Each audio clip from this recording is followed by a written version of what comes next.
Hello everyone, my name is Exotidan60 and welcome to another video. Today we are going to go see the Mortal Kombat 2 and I'm going to tell you my thoughts afterwards. I hope it's a good movie. I'm not looking for much, but just some fun, cheesy action. Yeah, so let's get into it. What do you think the Mortal Kombat movie is going to be like? Sweet. It's gonna be high. Give Shao Kahn aura, please. 2 hours later. Was it good? 10 out of 10. Watch again. That was a fun movie. Very cheesy, but fun. It's Grandmaster Scorpius. Was it good? Yes. So much later that the old narrator got tired of waiting and they had to hire a new one. Hello everyone, I am back. It's been a couple of days since I've gone to the cinema, and so I have returned, and it's time for me to give you guys my non-spoiler review for this thing. I found this movie to be really fun and cheesy. It felt like I was playing the game at some points as well. As a Mortal Kombat fan, it was very fun to see the Easter eggs they put in this thing. The opening of this film was really good, but unfortunately I already knew what was going to happen in the opening, just because I know the Mortal Kombat lore from the games. I also enjoyed the ending to this movie and the setup for the next one. But two things in common with the opening and the ending is that I was spoiled both times because of the promo and the trailers that these guys gave out before the movie even came out, which does remind me. There were parts that I didn't see coming, but overall, I was able to put together how I thought the movie was going to go just because of the spoilers from the trailer. There were parts that I didn't see coming, but for the most part, they gave enough info for me to form my own idea of what was going to happen in the movie and what the film was going to be like in my brain, based off the promo material. This is a blink and you'll miss it movie because it's so fast. Katana is definitely a standout here. I really liked how they did Katana here. She felt like MK11 Katana. Katana was really the protagonist for most of this movie, and I kind of knew that was going to be the case based off the, once again, the trailers, but also a lot of the interviews they were doing. Johnny Cage was really the main character for the most part after his first fight on the side plot side of things. And you will like him if you go into this film expecting a washed up Johnny Cage and like preparing yourself for that, who eventually gets his get back and becomes who he used to be. Noob Saibot was cool, but I do wish that the fight between him and Scorpion was longer. But the fight was pretty dope, I can't lie. For the most part, what you see in the movie trailers is what you get for that fight between the two of them. But as always, Bihan is just cold as hell, man. Bihan was my favorite from the 2021 movie for sure, and just the way that they turned him into a horror movie character in that movie was really cool, and it was one of the highlights of the first one as well. Joe Taslim just knows how to do Bihan. He's really good at it. This is also kind of a niche opinion, but I really like Quan Chi in this movie. He was really ominous, but also really awkward, so it was kind of funny, and the interactions he had with Kano were just... they were absolute cinema. He didn't have much lines or scenes though, so I do wish we got a little bit more there. Kung Lao was definitely a demon type in this movie, but then also Liu Kang was there and he also had some cool moments. Liu was using tons of fire and Kung Lao was using his spinny hat and he was ready to kill people, dude. He was ready to throw down. They also showed Liu Kang as a really strong fighter as well. He's really powerful in this movie. He even gets some good hits in on some of these characters. He was just ready to throw down that man. The fight scene between Liu Kang and Kung Lao that's shown in the trailer and that was shown in a little bit of a clip of, that was really good. That was a really good scene. It's probably the best fight in the movie as well, to be fair. Everyone says it, but it's true. It was suspenseful, the stage was awesome, and an Easter egg to the game. The way the choreography was done in that scene was peak, absolute peak. It was also emotional and scary at the same time. So that was a good thing. Cole Young and Sindel were in the film, that's for sure.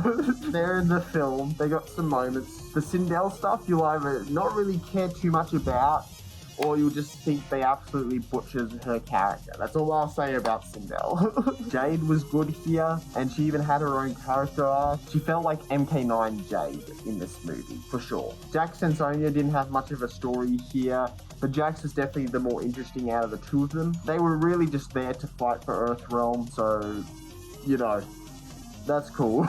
Kano was funny once again. And once again, he was one of the strong points of this movie, just like the last one. If you like Kano in the last one, you'll like Kano in this one. The chemistry between them took me a bit to wrap my head around, but once I understood what they were going for, I was able to get it.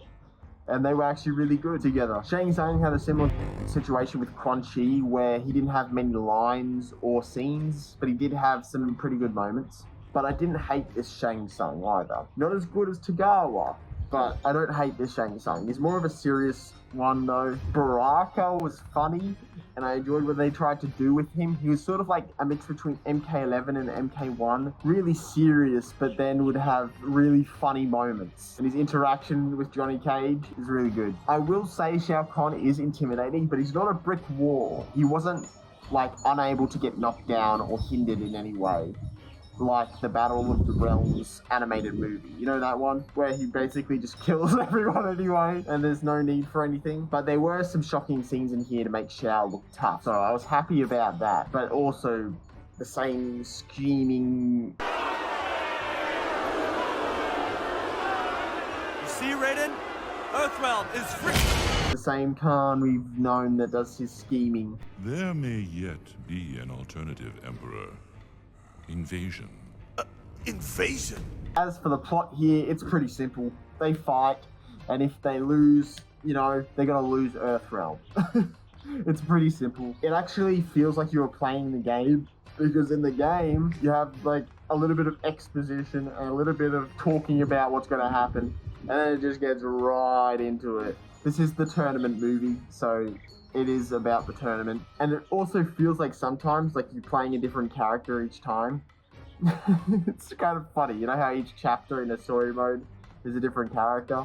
It kind of feels like that at some points. There are some aura moments with these characters, so I was happy about that. Each character doesn't get an equal amount of time, but they do get some time to shine with their powers and abilities and stuff. But the plot really boils down to, we take these characters, we make them fight, then afterwards they react to the fight, and think about their next step before going into another fight. The tournament being one of the avenues to fighting, but it's not the only one. There are some cheesy lines in here though, cheesy moments in here, and some laughable moments, intentional and not intentional. I had a fun time watching this, I'm just gonna say, because I got exactly what I wanted and I knew exactly what I was going to get, to be honest. In the end, I think you should go into this movie not expecting a lot, alright? It's not The Godfather. Yeah, right. We are the Mortal Kombat movie. That's all it is. It is literally just a fun time with a really simple plot and characters show up. Just like the game. Because this is in fact based on a video game. For me, I would give this movie an 8 to an 8.5 out of 10. It might be because I'm a fan, might not be, but I got exactly what I wanted out of this film, really. I had a fun time. And I hope we get to see Ermac and Kuai Liang in the next one. Alright? Give me some of that. And if we can in the next movie, let's make Liu Kang the main character. Because he was definitely a standout here. They definitely showed that the actor for Liu Kang knows how to play the character. So I do hope we get that. And maybe in the future, get a Shaolin Monks TV series. Give us a Shaolin Monks TV series with Kung Lao and Liu Kang as the main characters, please. Because I did like Johnny Cage and I did like Katana, but they were definitely the two main characters here. My personal opinion is that the movie gets better about after the halfway point.